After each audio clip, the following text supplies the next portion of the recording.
আসসালামু আলাইকুম ওয়া রাহমাতুল্লাহি ওয়া বারাকাতুহু। ইন্নাল হামদালিল্লাহ নাহমাদুহু ওয়া নাস্তাঈনুহু ওয়া নুসাল্লিমু আলা রাসূলিহিল কারীম। আম্মা বা'দ। সম্মানিত দিনী ভাই, জুয়েল হোসেন ভাই শারজা থেকে প্রশ্ন করেছেন এবং অন্যান্য গ্রুপের অনেক ভাই কোরবানির বা ঈদের যে নামাজ হয়, ঈদুল আজহা অথবা ঈদুল ফিতর এর যে নামাজ কয় তাকবীরের সাথে আদায় করা, এ বিষয়টি অনেক ভাই জানতে চেয়েছেন এবং সেই সাথে সাথে জানতে চেয়েছেন যে ঈদের দিনের আমল কি হতে পারে, মানে আমাদের ঈদের দিনটার শুরু এবং শেষ কিভাবে হবে। এ বিষয়ে সামান্য কিছু প্রশ্নের উত্তর দেওয়া হয়েছে অবশ্য। তো আমরা ঈদের নামাজের যে বিষয়গুলো আমাদের জানা অবধারিত সেই বিষয়গুলো আলোচনা করব, আর সেই সাথে তাকবীরের সংখ্যা নিয়ে আমরা আলোচনা করব ইনশাআল্লাহুল আজিজ। ঈদ উল ফিতর যেহেতু আমাদের সামনে এসেছে, ঈদ উল ফিতরের নামাজের জন্য যখন আমরা বের হওয়ার পূর্বে কোনো কিছু খেয়ে, কোনো মিষ্টি বস্তু কোনো কিছু খাওয়া সুন্নাত।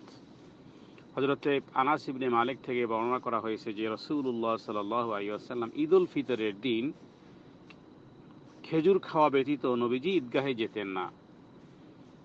আর নবীজি খেজুর খেতেন এবং বেজোড় সংখ্যায় খেতেন।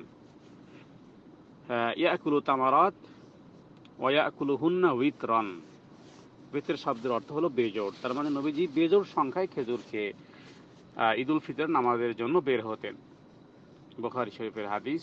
আর ঈদের নামাজের জন্য পায়ে হেঁটে হেঁটে যাওয়া সুন্নাত, পায়ে হেঁটে যাওয়া, পায়ে হেঁটে আসা সুন্নাত, যদি পায়ে হাঁটার রাস্তা কাছে থাকে।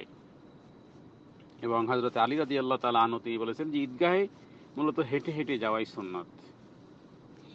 আর ঈদগাহে যাওয়ার রাস্তা একটি হবে আর আসার রাস্তা আরেকটি পরিবর্তন করা, এটাও সুন্নাত।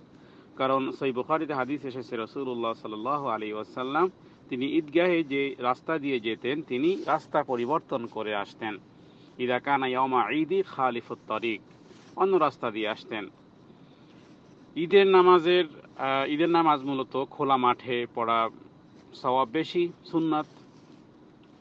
এবং ঈদের নামাজে আরেকটি বিষয়, আর তা হলো যে ঈদের নামাজে ঈদের নামাজই মহিলাদেরকেও যাওয়ার কথা রাসূলুল্লাহ সাল্লাল্লাহু আলাইহি ওয়াসাল্লাম তিনি আদেশ করেছেন।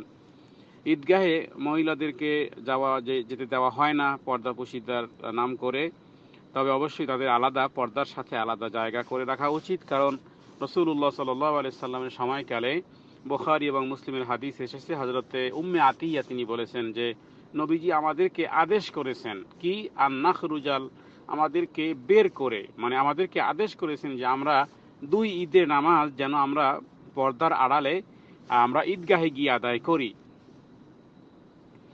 এবং তারা সকল মুসলমানদের সাথে জামাত এবং দোয়ায় যেন শরীক থাকতে পারে। তবে ঋতুবতী যারা হাইজগ্রস্ত মহিলারা তারাও নামাজের জন্য বের হবে, কিন্তু তারা নামাজ আদায় করবে না। বুখারী এবং মুসলিমের এই হাদিসটি, মুসলিম শরীফের হাদিস নম্বর 1926, তৃতীয় খণ্ডের 244 নম্বর পৃষ্ঠা।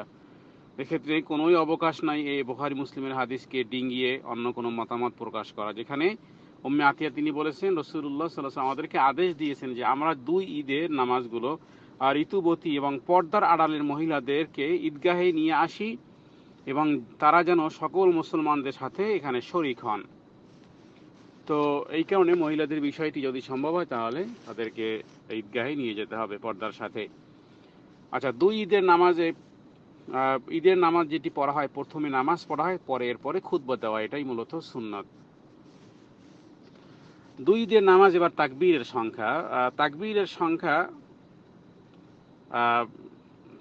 সংখ্যা নিয়ে মতভেদ রয়েছে। 12 তাকবীরের সাথে হাদিস পাওয়া যায় এবং যেটা সহিহ এবং বিশুদ্ধ। তার মানে প্রথম রাকাতে কেরাতের পূর্বে 7 তাকবীর দিবে এবং দ্বিতীয় রাকাতে কেরাতের পূর্বে 5 তাকবীর। আর ইমাম মালিক তার গ্রন্থে এই হাদিসটি রয়েছে, ইমাম মুয়াত্তা মালিকের দ্বিতীয় খণ্ডের 232 নম্বর পৃষ্ঠা, হাদিস নম্বর 403। সেখানে বলা হয়েছে যে হযরতে নাফে রাদিয়াল্লাহু তাআলা আনহু তিনি বলেন আমি হযরত আবু হুরায়রা রাদিয়াল্লাহু তাআলা আনহুর সাথে ঈদুল ফিতরের নামাজ এবং ঈদুল আজহার নামাজ আমরা পড়েছি, তখন হযরতে আবু হুরায়রা রাদিয়াল্লাহু তাআলা আনহু তিনি উভয় নামাজে প্রথম রাকাতে কিরাতের পূর্বে 7 তাকবীর বলেছেন এবং দ্বিতীয় রাকাতে কিরাতের পূর্বে 5 তাকবীর বলেছেন। মোট 12 তাকবীরে ঈদের নামাজ আদায় করেছেন। আর ঈদের নামাজের তাকবীরগুলো যারা আমরা নামাজ আদায় করব, আমরা তাকবীরের সাথে অনেকে হাত উঠাই না, কিন্তু হাত উঠাতে হবে। সহিহ আহমদের মধ্যে হাদিস বর্ণিত হয়েছে যে রাসূলুল্লাহ সাল্লাল্লাহু আলাইহি ওয়াসাল্লাম প্রত্যেক তাকবীরের সাথে হাত উঠিয়েছেন। হাদিস বর্ণনা করেছেন ওয়াইল ইবনে হুজুর রাদিয়াল্লাহু তাআলা আনহু, বিশিষ্ট সাহাবী। তিনি বলেছেন, আমি নবীজিকে প্রত্যেক তাকবীরের সময় হাত উঠাতে দেখেছি। তাহলে ঈদের নামাজের আগে বা পরে কোনো কিন্তু নামাজ পড়া যাবে না। ঈদের নামাজের আগে এবং পরে কোনো নামাজ আদায় করা যাবে না।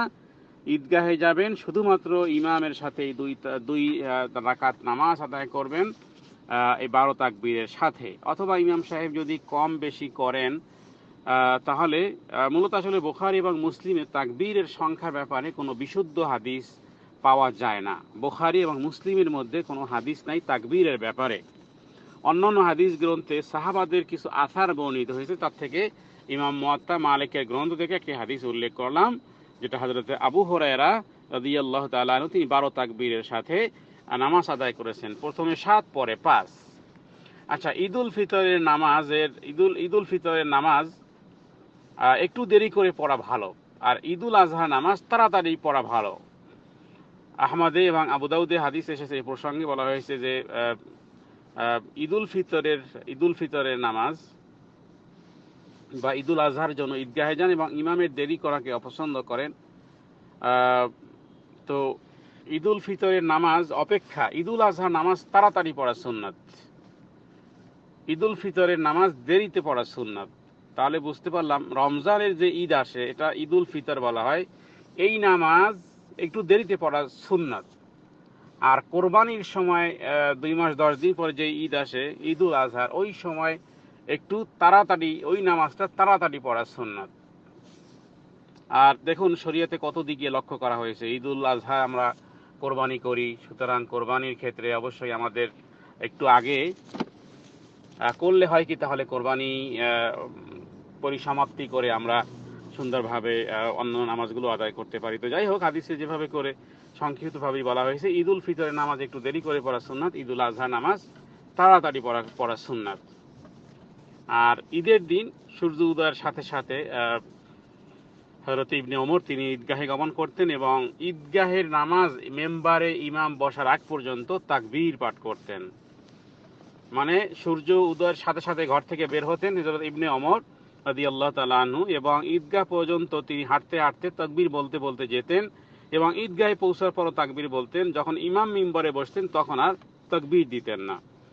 আর তাকবীর যেটা মাসনুন যে তাকবীর, তা হলো ইবনে মাসউদ থেকে হাদিস বর্ণনা করা হয়েছে, মুসান্নাফে আবি শাইবার মধ্যে বলা হয়েছে, আল্লাহু আকবার, লা ইলাহা ইল্লাল্লাহ, আল্লাহু আকবার ওয়ালিল্লাহিল হামদ।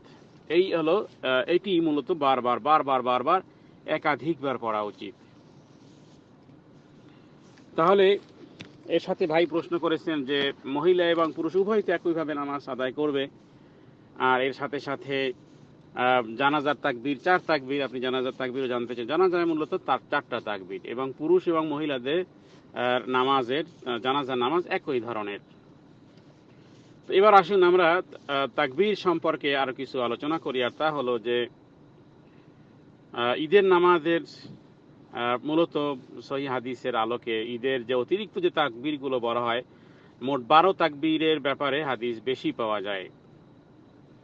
সালেম বিন আব্দুল্লাহ বিন ওমর এবং ওবায়দুল্লাহ বিন আব্দুল্লাহ বিন ওমর রাদিয়াল্লাহু তাআলা আনহু, এই দুই প্রসিদ্ধ তাবেঈ, তারা উভয় নির্দেশ দিয়েছেন যে ঈদের নামাজে প্রথম তাকবীরে 7 তাকবীর আর দ্বিতীয় তাকবীরে মোট 5 তাকবীর। এবং বিশিষ্ট প্রখ্যাত ইমাম জোহরি রাহমাতুল্লাহ আলাইহি, প্রসিদ্ধ তাবেঈ ইমাম জোহরি, তিনি বলেছেন ঈদের তাকবীরের সংখ্যা হলো 7 এবং 5, অর্থাৎ 12। অনুরূপভাবে বিখ্যাত তাবেঈ মাখহুল তিনিও একই কথা বলেছেন। তো যাই হোক, যদিও 7 ও 5 তাকবীর ব্যবহারে মতভেদ রয়েছে, কিন্তু বর্ণনাকারী অধিক পাওয়া যায় যে প্রথম 7 এবং পরে 5। মানে 12 তাকবীরের হাদিস অধিকতর সহিহ এবং সংখ্যায় অধিক। অতএব বিতর্কিত বর্ণনাসমূহ বাদ দিয়ে স্পষ্ট হাদিসের উপর আমল করাই উত্তম। ইবনে হাজাম আন্দালুসি রহমাতুল্লাহ তিনি বলেছেন, জানাজার 4 তাকবীরের ন্যায় মর্মের বর্ণনাটি যদি সহিহ বলে ধরা হয়, তথাপি এর মধ্যে 6 তাকবীরের পক্ষে কোনো দলিল নেই, কারণ তাকবীরে তাহরিমা সহ প্রথম রাকাতে 4 এবং রুকুর তাকবীর সহ দ্বিতীয় রাকাতে 4 তাকবীর এবং প্রথম রাকাতে কিরাতের পূর্বে 2 রাকাতের কিরাতের পূর্বে তাকবীর দিতে হবে বলে যে কথা, সে কথা নেই। ইবনে হাজাম তার মুআল্লা কিতাবের মধ্যে 12 তাকবীরের ব্যাপারে বিস্তারিত আলোচনা করেছেন। ইমাম আবু হানিফা আলাইহির রহমাত তার দুইজন প্রধান ছাত্র ছিলেন, একজন ছিলেন ইমাম আবু ইউসুফ এবং আরেকজন ছিলেন ইমাম আবু মুহাম্মদ রহমাতুল্লাহ। তারা 12 তাকবীরের উপরে আমল করতেন এবং ভারতবর্ষে দুইজন খ্যাতনামা বিদ্বান যারা হানাফি মাযহাবের বহুত বড় যারা মুকাল্লিদ বলা যেতে পারে, যে একজন হয় আব্দুল হাই লখনবী আর একজন হয় আনোয়ার শাহ কাশ্মীরি রহমাতুল্লাহি আলাইহি। আনোয়ার শাহ কাশ্মীরি সহ তারা 12 তাকবীরকে সমর্থন করেছেন। তাদের কিতাব মিরআতের মধ্যে, তাদের কিতাব আনোয়ার শাহ কাশ্মীরি তার কিতাব মিরআতের দ্বিতীয় খণ্ডের 338 নম্বর এবং 341 নম্বর পৃষ্ঠা। তাহলে রাসূলুল্লাহ সাল্লাল্লাহু আলাইহি সাল্লাম 6 তাকবীরে ঈদের নামাজ আদায় করেছেন মর্মে যে বর্ণনাগুলো দেখানো হয় বা আমাদের দেশে যে আমলটি করা হয় তা সেই হাদিসগুলো মূলত জয়ীফ, কোনো স্পষ্ট মারফু হাদিস নাই।